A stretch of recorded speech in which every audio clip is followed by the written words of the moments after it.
मेरी माताओं बहनों, ये आपका मंगलसूत्र भी बचने नहीं देंगे, यहां तक जाएंगे मैं कहने आया हूं। मंगलसूत्र तो आपने नहीं बचने दिया प्रधानमंत्री जी। पुलवामा में शहीद 40 जवानों की महिलाओं के मंगलसूत्र को छीन लिया गया, उनके गले को खाली कर दिया गया, उनकी मांग के सिंदूर को मिटा दिया गया।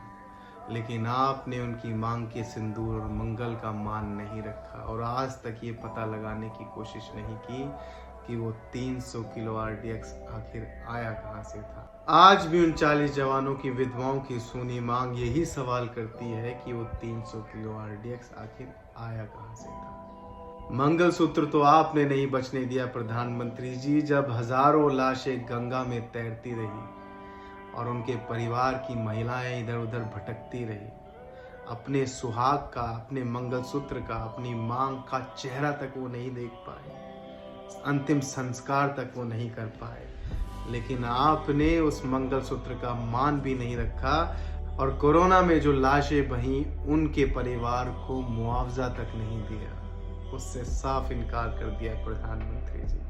मंगलसूत्र तो आपने छीन लिया प्रधानमंत्री जी। जो लाखों किसान दिल्ली के बॉर्डर पर बैठे रहे, जिनमें से 700 किसान ने अपनी जान गंवा दी, उनके परिवार में बैठी महिलाओं की मांग को उजाड़ दिया गया, उनके सिंदूर को छीन लिया गया, उनके मंगलसूत्र को हड़प लिया गया और आपने उन किसानों के परिवार तक को मुआवजा नहीं दिया। वो किसान पता है क्यों मारे गए?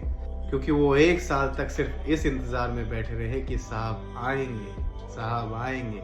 सर्दी आई, तूफान आया, गर्मी आई, बरसात आया, लेकिन साहब नहीं आए। मंगलसूत्र तो मणिपुर की उन महिलाओं का भी छीन लिया गया प्रधानमंत्री जी, जिनको निर्वस्त्र करके घुमाया गया, जिनके ना शरीर पे एक भी कपड़ा छोड़ा गया और ना ही गले का मंगलसूत्र बख्शा गया। सेना के जवान की वो महिलाएं निर्वस्त्र होती गई, लेकिन आपने वहां जाकर उनके तन को ढकने की कोशिश नहीं की, उनके सूने गले को उनका मंगलसूत्र लौटाने की कोशिश नहीं की।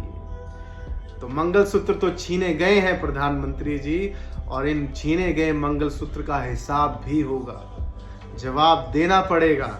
जनता को हर उस मंगलसूत्र का जवाब देना पड़ेगा जो सरकार की नाकामी की वजह से छीने गए, या सरकार की नाकामी की वजह से जिनके गले खाली हो गए, जिनकी मांग उजड़ी। जवाब तो देना पड़ेगा प्रधानमंत्री जी, और सही वक्त आने पर यह देश जवाब लेगा।